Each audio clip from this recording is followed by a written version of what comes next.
नमस्कार साथियों, आज हम पढ़ने वाले हैं बीएड सेकेंड ईयर की पुस्तक समावेशी विद्यालय का सृजन का एक महत्वपूर्ण टॉपिक जिसका नाम है समावेशी शिक्षा का परिचय। साथियों, इस टॉपिक को पढ़ने के बाद आप पूरी किताब का एक मोटा मोटा अंदाज़ा लगा सकते हैं कि इस पुस्तक में किस बात पर चर्चा की गई है। ठीक है, तो चलिए देखते हैं टॉपिक को। टॉपिक का नाम है समावेशी शिक्षा की अवधारणा, यानी समावेशी शिक्षा क्या है, इसमें किस विषय पर चर्चा की गई है। ठीक है, तो आपने अक्सर विद्यालयों में देखा होगा कि विद्यालय में हर क्षेत्र से अलग अलग प्रकार के यानी अलग अलग क्षेत्र के अलग अलग कैटेगरी के बच्चे शिक्षा ग्रहण करने के लिए आते हैं। जो बच्चे शारीरिक रूप से विकलांग होते हैं वे बच्चे एकदम अलग से दिखाई देते हैं और उनको आसानी से पहचान लिया जाता है, लेकिन जो बच्चे मानसिक रूप से अपंग होते हैं उनको आसानी से नहीं पहचाना जा सकता। जाहिर सी बात है, अगर कोई शारीरिक रूप से विकलांग बच्चा आपके सामने खड़ा हो और आपसे पूछा जाए कि ये बच्चा शारीरिक रूप से विकलांग है या नहीं, तो आप प्रत्यक्ष रूप से उसको देखकर बता सकते हैं कि ये बच्चा शारीरिक रूप से विकलांग है या नहीं, है ना, क्योंकि वो दिखाई दे रहा है।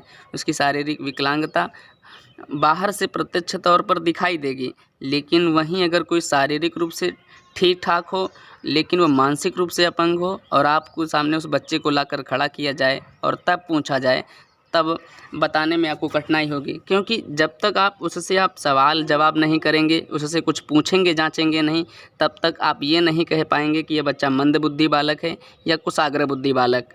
ठीक है, क्योंकि हम ऐसे मंदबुद्धि बच्चों को देखकर नहीं कह सकते कि यह बच्चा मंदबुद्धि बालक है या कुशाग्र बुद्धि।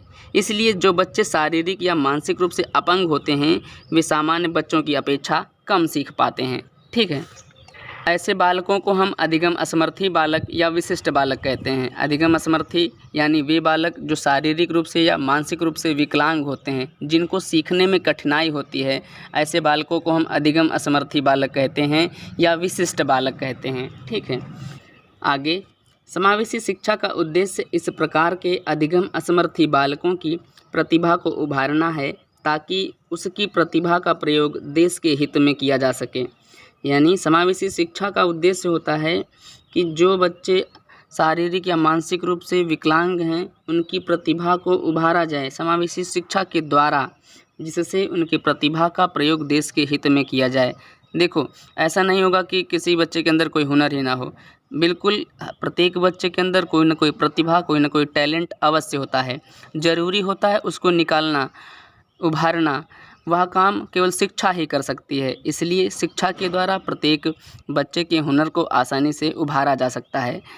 ऐसा नहीं होता कि जो मंदबुद्धि बालक हो या शारीरिक या मानसिक रूप से जो विकलांग बालक हो उसके अंदर कोई हुनर हो ही ना, ऐसा नहीं होता है। प्रत्येक बच्चे के अंदर कोई ना कोई हुनर अवश्य पाया जाता है और समावेशी शिक्षा ऐसे बालकों की प्रतिभा को उभार कर उनके प्रतिभा का प्रयोग देश के हित में करती है। ठीक है, ऐसा नहीं कि केवल प्रतिभावान बालकों की तरफ ही ध्यान दिया जाए और जो सामान्य बालक हैं यानी जो शारीरिक रूप से या मानसिक रूप से विकलांग या मंदबुद्धि बालक हैं उनकी तरफ ध्यान कम दिया जाए। ऐसा नहीं होता। समावेशी शिक्षा क्या करती है, दोनों पर बराबर ध्यान देते हुए उनकी प्रतिभा को उभारने का प्रयास करती है ताकि उनकी क्षमता का जो प्रयोग है वह देश के विकास में किया जा सके। ठीक है, इसको हम और अधिक सरल शब्दों में इस प्रकार कह सकते हैं कि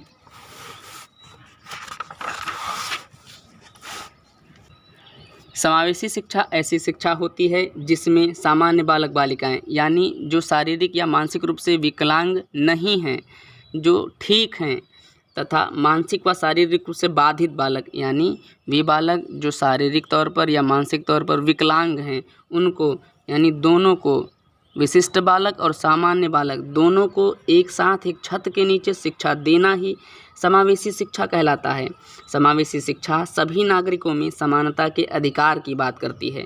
समावेशी शिक्षा क्या करती है, सभी नागरिकों में समान शिक्षा के अधिकार की बात करती है, चाहे वो मंदबुद्धि बालक हो या फिर चाहे कुशाग्र बुद्धि बालक हो, लेकिन वह दोनों के बीच समान शिक्षा के अधिकार की बात करती है। इस प्रकार समावेशी शिक्षा के द्वारा ऐसे विभिन्न प्रकार के शैक्षिक कार्यक्रम तैयार किए जाते हैं जिनके द्वारा शिक्षण संस्थानों में विशिष्ट बालकों के साथ साथ सामान्य बालक भी शिक्षा ग्रहण कर सकें।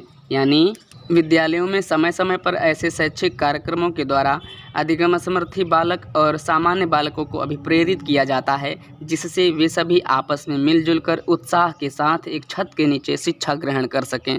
ठीक है, अब आगे बात करते हैं समावेशी शिक्षा की उत्पत्ति, अर्थ और परिभाषा के बारे में। तो चलिए देखते हैं। सबसे पहले हम बात करेंगे समावेशी शिक्षा की उत्पत्ति के बारे में।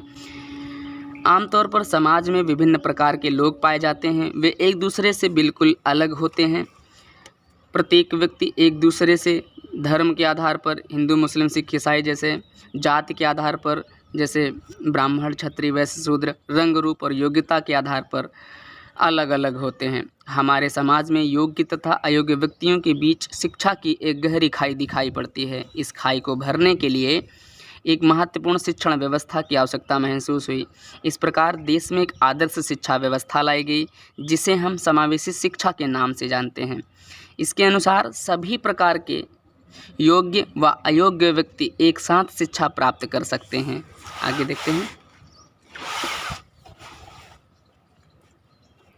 अब हम बात करते हैं अर्थ के, यानी समावेशी शिक्षा का अर्थ क्या है। तो समावेशी शिक्षा को अंग्रेजी में हम इंक्लूसिव एजुकेशन कहते हैं, जिसका अर्थ होता है सामान्य तथा विशिष्ट बालकों के द्वारा बिना किसी भेदभाव के एक ही विद्यालय में शिक्षा का ग्रहण किया जाना। इसे हम कहते हैं समावेशी शिक्षा।